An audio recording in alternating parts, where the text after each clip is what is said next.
The first time someone tried to steal my lighthouse, I thought it was a joke. The second time, it was a full-blown ambush.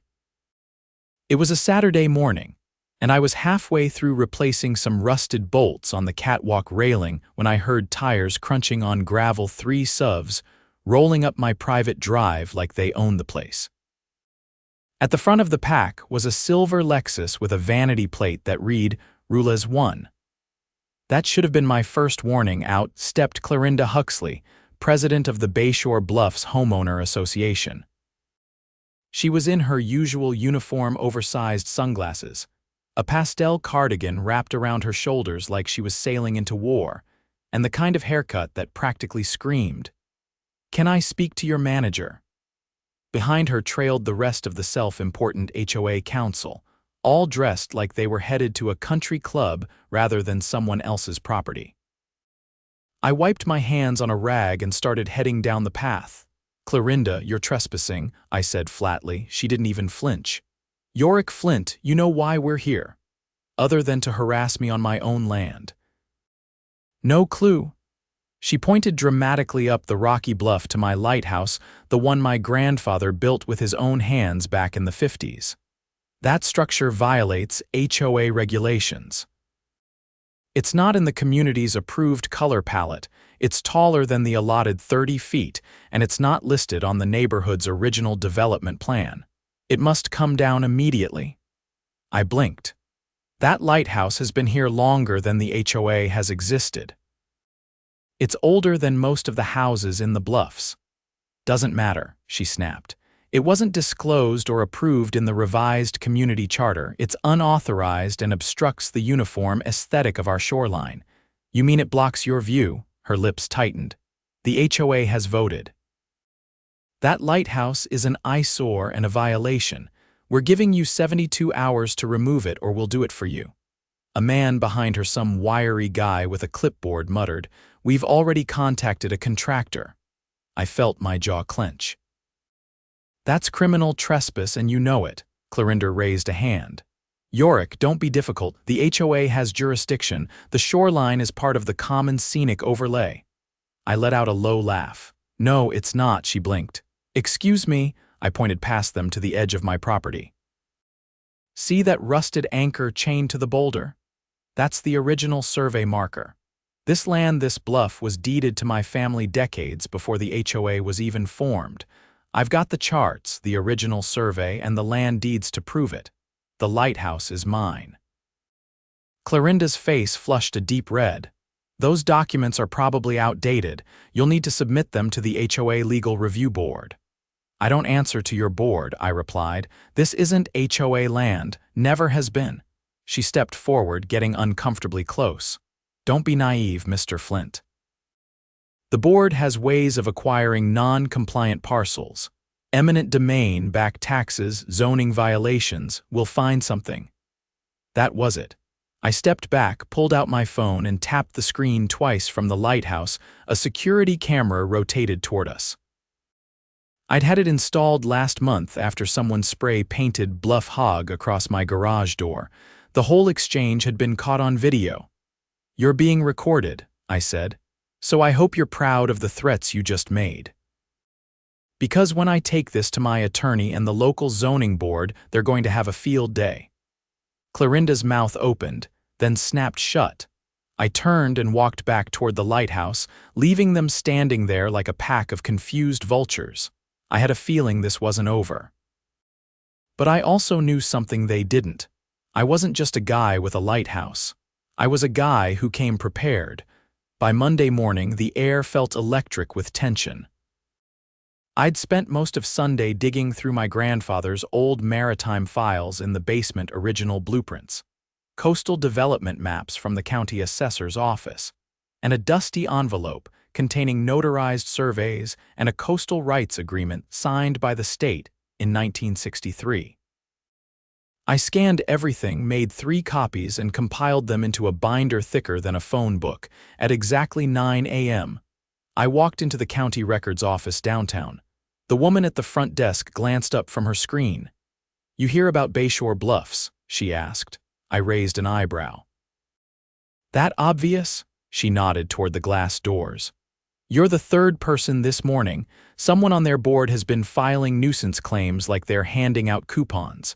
One guy said his doghouse was cited for being too rustic. I slid the binder across the counter. This is about a lighthouse. They're trying to seize it. Her eyes widened slightly, but she didn't ask questions. She buzzed me through to the zoning and land use department, where a tired-looking man named Vince met me with a clipboard and coffee-stained tie. He led me into a cramped office lined with file cabinets and unwatered plants. You got copies, he asked, originals and digital backups. He pulled a legal pad from a drawer. Let's see what they've cooked up this time. I laid everything out, the land deed with my grandfather's name, the coastal development permit from the Old Harbor Authority, the state-issued exemption for lighthouse maintenance. Vince flipped through each page, his eyebrows climbing higher. You're sitting on ironclad property rights, he said. This bluff predates the HOA by over 30 years. There's nothing in their charter that lets them annex sovereign parcels, no matter what nonsense they're pushing. I leaned back. They claimed they had jurisdiction through scenic overlay, he snorted. That overlay was invalidated 5 years ago when the state reclassified this coastline as non-integrated. They must know that, I nodded. Then why the stunt? He tapped the binder. Because they gamble on people not knowing the law. You'd be surprised how many folks fold when they get a strongly worded letter. I left with an official statement of land rights, 2 notarized confirmations from zoning, and a contact number for the State Coastal Commission. That evening, I drafted a cease and desist letter and had it delivered to the HOA office via courier. I made sure it came with a return receipt, and a copy went to the sheriff's department. By Thursday, the retaliation began. That morning, I found a bright orange sticker plastered on my mailbox. Unapproved structure. It wasn't even my mailbox, it was a weathered oak post with a brass box, built by my father in the 70s. I peeled the sticker off and drove straight to the post office. The clerk behind the counter took one look at the adhesive residue and narrowed his eyes. That's federal property, he said. Tampering with a mailbox violates Title 18, Section 1771. HOA did it, I said. He jotted something down. I'll file a report with the postal inspector. They'll want photos. I handed him the prints I'd taken on my phone. Clear as day, the sticker slapped over the federal identification number. By the time I drove back, there was a white pickup parked outside my gate, engine idling. A man in a neon vest was measuring the width of my driveway with a laser level. He didn't notice me until I stepped out of the truck. Who sent you? I asked. He glanced up, startled. A Bayshore Bluffs HOA. Said they were conducting a compliance survey. On private land, they gave me a map. Let me guess, no property lines on it, he hesitated. Just roads and structures. I pulled out the laminated survey I'd made last month and pointed to the spot he was standing. This is outside their jurisdiction by 74 feet. You're trespassing. He looked pale. I didn't know. I'll pack up. He bolted so fast he left his measuring tape behind. I tossed it into the garage. That night, I installed a second camera facing the driveway. The next morning, I had a voicemail from a woman claiming to be from the HOA Environmental Review Committee. Her voice was syrupy and rehearsed. We've received several anonymous complaints that your property may contain invasive plant species. If we do not get a response within 48 hours, a visual inspection will be scheduled. I played the message twice, then forwarded it to my lawyer. That evening, I found a stack of printed flyers jammed into my storm door. In bold red letters, unsafe structure, community at risk. Below was a grainy photo of my lighthouse with a big red X over it. At the bottom, concerned citizens of Bayshore Bluffs. It was pure propaganda. I took the flyers to the sheriff's substation. The deputy on duty, a woman named Ramirez, took one look and frowned. They're escalating, she said. This qualifies as targeted harassment. You said they trespassed already, 3 vehicles. No warrant, no notice. They threatened to demolish the lighthouse. She typed something into her computer. I'll flag the HOA on the community conflict watch list. If they step foot on your land again without a court order, call us. We'll send a unit. The next day, I attended the HOA's monthly open meeting. They held it in a laughably sterile community hall, rows of folding chairs, a plastic podium, and a table with cheese cubes and warm lemonade. Clorinda was already on the mic when I walked in. She froze mid-sentence when she saw me. "I see we have a guest," she said, voice tight. I walked straight to the mic at the front. "Yorick Flint, property owner, I'd like to address the board." Several board members shifted uncomfortably. The wiry man with the clipboard from Saturday, his name tag read Trevor, whispered something to Clorinda. She nodded. "You have 2 minutes." I held up a copy of my land deed. "This document, backed by state and county verification, proves that my lighthouse is on sovereign private land, not subject to your charter, not within your jurisdiction. Yet your board has sent unlicensed surveyors, tampered with federal property, distributed libelous flyers, and threatened demolition." Murmurs erupted in the room. I raised a second page. "Here is a cease and desist order sent to your office. And here is a police report filed for trespassing." Clorinda's face was unreadable, but her knuckles were white on the edge of the podium. I kept going. "If anyone from this board steps onto my land again without a court order, I will press charges. And if you continue to harass me, I will sue you individually under civil code and tort law." Someone clapped in the back of the room. A woman near the aisle whispered, "It's about time." Clorinda tried to regain control. "Mr. Flint, we are within our rights to uphold community standards only within your jurisdiction," I interrupted. "Which ends at the eastern fence line. I suggest you stay on your side of it." I turned and walked out before she could respond. Outside, a man in a mechanic's jacket caught up with me in the parking lot. Name's Ellis. I live 2 streets over. They tried to fine me for having a trailer in my own driveway. I fought him. 1-2, you need anything, photos, testimony, whatever, give me a shout. I shook his hand. "Appreciate it." As I drove home, I noticed something I hadn't seen before. Several houses along the bluff had small signs in their windows. "Private property, not HOA land." The tide was turning. I didn't need to yell. I didn't need to fight dirty. I just needed to keep shining the light. The rain hit sideways on Friday morning, the kind of sharp coastal storm that made the bluff feel like the edge of the world. I was watching the waves crash from the catwalk when I spotted movement near the lower ridge. 3 figures in plastic ponchos, crouched low and moving fast along the sea-bound fence line.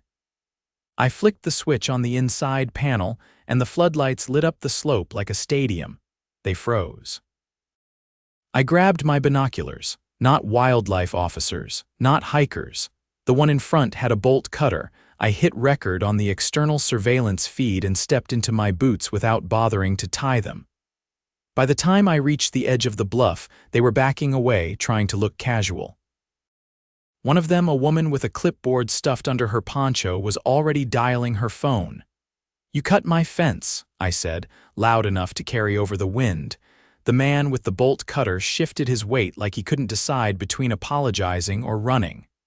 "No damage occurred," the woman said. "We were conducting an erosion risk assessment."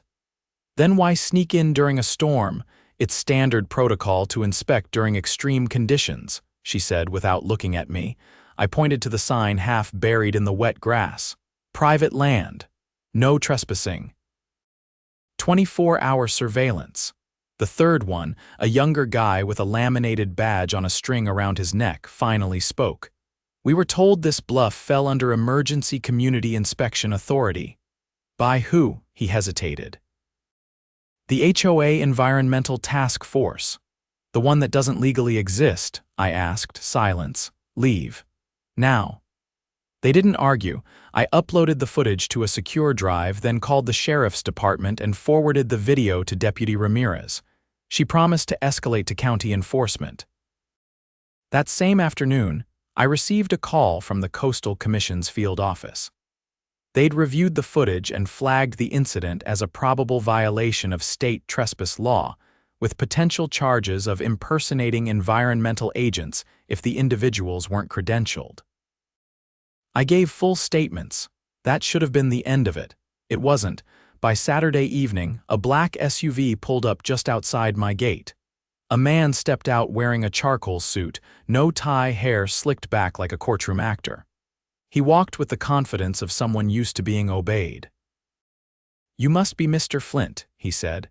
"I'm Julian Morrow, legal counsel for the Bayshore Bluffs Homeowners Association, not interested in whatever you're selling." "Oh, I'm not selling. I'm here to deliver a formal notice." He held out a sealed manila envelope.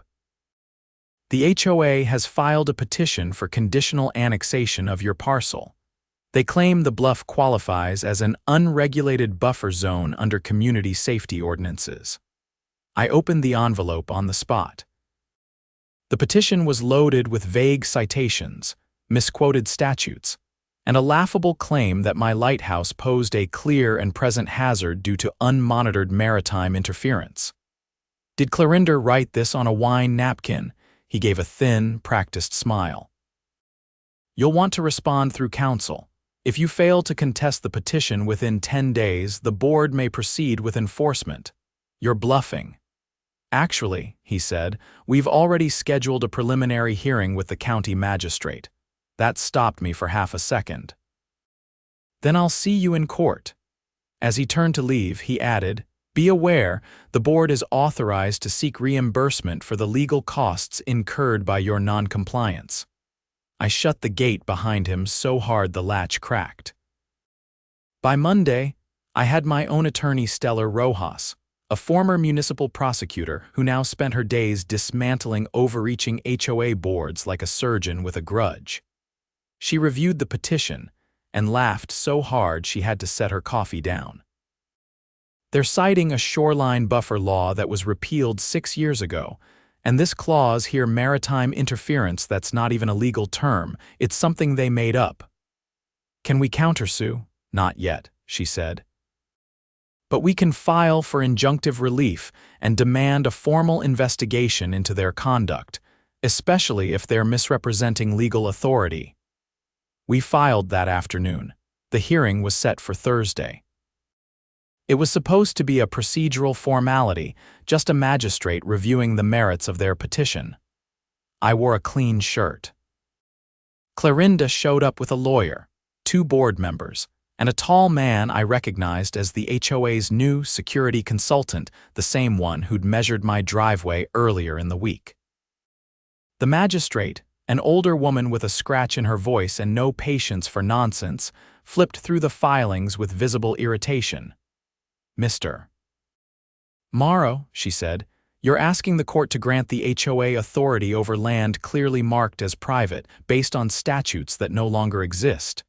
"Your Honor," he began, "we believe the spirit of the law remains valid." She held up the petition. "This entire document is speculative. There's no precedent, no jurisdiction, and no evidence that the HOA holds any legal claim. Furthermore, I've received documentation from the county zoning office, the Coastal Commission, and the Sheriff's Department confirming Mr. Flint's property is exempt from HOA authority." Morrow tried to pivot, but she wasn't having it. "I'm dismissing this petition with prejudice," she said. "And I strongly advise your clients to cease any further action against Mr. Flint. Do I make myself clear?" Clarinda didn't speak. She just stared straight ahead, fists clenched around her chair. Outside the courthouse, Stella handed me a copy of the dismissal notice. "We've got enough now to open a civil harassment case. You want to go forward?" I nodded. "Let's hold them accountable." That night, someone drove past my house and lobbed a rock through my workshop window. They didn't get far. The license plate was caught on 3 security cameras, and the Sheriff's Department had the footage within the hour. The car was registered to a temporary board member's son. He confessed before midnight. Deputy Ramirez called me personally. "We're opening a criminal investigation into the HOA's leadership," she said. "Between the trespassing, impersonation, and now this, It's enough to get the DA involved. And they did. By the following week, subpoenas were issued. The HOA office was searched. Records were seized. It turned out the Environmental Task Force wasn't just unofficial, it was entirely fabricated. The board had created fake inspection forms, backdated letters, and even paid an unlicensed contractor to pose as a county inspector. The DA held a press conference. The Bayshore Bluffs HOA leadership is under investigation for coordinated fraud, harassment, and criminal misrepresentation. We are pursuing charges. Clarinder resigned the next morning. So did half the board. I spent the rest of the week repairing my window and repainting the lighthouse's lower stairwell. Neighbors started stopping by, not just Ellis, but others I barely knew. A retired nurse brought pie. A couple with 2 toddlers offered to help repaint the fence. One man handed me a USB drive with photos of the HOA's black SUV parked where it shouldn't have been. "We're tired of them," he said. "You stood up. Now it's our turn." By the end of the month, a community meeting was called not by the HOA, but by a group of residents who'd had enough. They voted to dissolve the board altogether. A temporary committee was formed to oversee only basic maintenance and trash collection. Everything else, voluntary. I kept the lighthouse lit every night, just like my grandfather had. Not because I had to, because now it meant something again. 2 weeks after the press conference, the wind had changed. Not just the coastal currents that swept in from the Pacific, but something quieter, deeper. The neighborhood, once tense and wary, had softened. Kids were riding bikes past my fence again. Someone had left a basket of lemons on my porch without a note. And though I hadn't asked for it, a group of residents had started repainting the old community bulletin board at the corner of Seaview and Garretson, the same one Clarinda had turned into her personal propaganda kiosk. Still, I wasn't naive enough to think the storm had passed completely. Not yet. Late one afternoon, I was finishing repairs on the lighthouse's weather vane, an old brass gull that used to squeak in high winds, when my lawyer, Stella, called. Her voice was clipped and quiet. "They just filed a motion in district court," she said. "It's not from the HOA. It's from Julian Morrow personally." I climbed down the ladder. "He's acting on his own. Looks that way. He's alleging defamation, reputational damage, and interference with professional contracts. He's claiming you orchestrated a smear campaign during the investigation." I walked into the workshop and shut the door behind me. "He's trying to flip the fallout. He's trying to salvage his career. The state bar opened a review last week, so he's panicking. But don't worry, he's got no standing. We've already drafted a response and a request for dismissal." I leaned against the workbench. "What do we do if the judge lets it through?" "We counterfile, and this time we bring everything." She was right. I still had the footage of Morrow delivering that laughable annexation petition, the audio of his veiled threats, and the logs from the sheriff's department proving he coordinated with the fake Environmental Task Force. He'd hidden behind the HOA, but now that it had collapsed, he was exposed. No layers left to peel back. The hearing was scheduled for the following Thursday. It wasn't held in the same local courthouse, as before. This one was in the county's central district, a towering concrete building with metal detectors and elevators that groaned like old ships. Stella met me outside. She wore a gray coat and carried 2 leather folders. When we stepped into the courtroom, Morrow was already seated at the plaintiff's table alone. He didn't look like the same man. His suit was wrinkled. His hair was combed but not crisp. And when the judge entered, a tall woman with reading glasses and a habit of tapping her pen twice before speaking, he didn't rise with confidence. He rose like a man expecting the floor to give out. "Mr. Morrow," the judge began, "you filed a civil action alleging defamation, reputational interference, and loss of legal opportunities. Is that correct?" "Yes, Your Honor." "Before we proceed, I've reviewed the preliminary exhibits, including the criminal investigation currently open under the district attorney's office regarding your alleged misconduct. Do you still wish to move forward?" Morrow cleared his throat but didn't speak immediately. I believe the events have been misconstrued.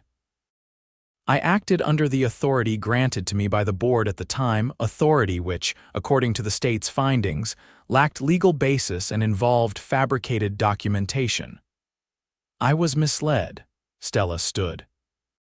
Your Honor, we'd like to introduce a supplemental affidavit signed by a former HOA board member, confirming that Mr. Morrow personally drafted the annexation petition and coached the board on how to present it as enforceable law. The judge held out her hand. Stella passed her the file. Silence stretched for almost a full minute as the judge scanned the pages. Mr. Morrow, she said without looking up. This affidavit reveals deliberate misrepresentation of municipal and state law, which you, as a practicing attorney, should have recognized as invalid. Furthermore, the harassment campaign against Mr. Flint, documented by law enforcement and corroborated by multiple residents, shows a clear pattern of intimidation and abuse of legal authority. Morrow shifted in his chair. I was operating under pressure. You were not pressured, Mr. Morrow, you were complicit. This court is not your rehabilitation forum. She turned slightly. Motion denied. Mr. Flint, you are free to file for damages related to malicious prosecution. This case is closed. Back outside, Stella didn't say much. She just handed me a folder with the official order inside. It felt heavier than paper ought to. You've got the green light, she said. If you want to hit back, now's the time. But I didn't, not because I didn't want to, because I didn't need to. The next morning, I received a formal letter from the State Bar Association. Morrow's license had been suspended pending a full ethics review. 2 days later, the DA announced criminal charges for unlawful impersonation of a public official, conspiracy to commit fraud, and filing false legal instruments. He was taken into custody without incident. In the following weeks, the remnants of the old HOA board scattered. Some moved out quietly. Others vanished from community meetings altogether. The temporary resident committee held a vote to restructure everything. No more enforcement patrols. No more aesthetic citations. They kept basic maintenance and trash services, and everything else went to voluntary vote. I declined to join the committee, but I did agree to host the first open town gathering on my property. The bluff was cleared. The lighthouse's lower deck was strung with lanterns, and someone even brought a portable fire pit. Neighbors who had never spoken to each other stayed long after the sun dipped below the waterline. Ellis brought a long, folding table and laid out trays of sandwiches and potato salad. The retired nurse, her name was Carol, I learned volunteered to organize a neighborhood tool share. A couple who'd kept to themselves for years offered to teach a weekend class on solar panel installation. And one man, a quiet guy named Lewis who worked at the shipyard, stood near the edge of the bluff and said, "You know, I used to avoid this place. Thought the HOA would fine me just for looking at it too long. Feels different now." It did. In the days that followed, I removed the last of the no trespassing signs. Not because I expected trouble to disappear, but because I didn't want to live behind warnings anymore. One morning, I found a small envelope tucked under the old anchor at the edge of the path. Inside was a hand-drawn card, crayon on folded paper. On the front was a picture of the lighthouse, and inside, in blocky handwriting, "Thank you for keeping the light on." I framed it and hung it in the stairwell. There were still storms now and then. The wind still howled and the sea still tried to chew its way up the rocks. But the lighthouse stood, just as it always had, unshaken, unclaimed, and finally free.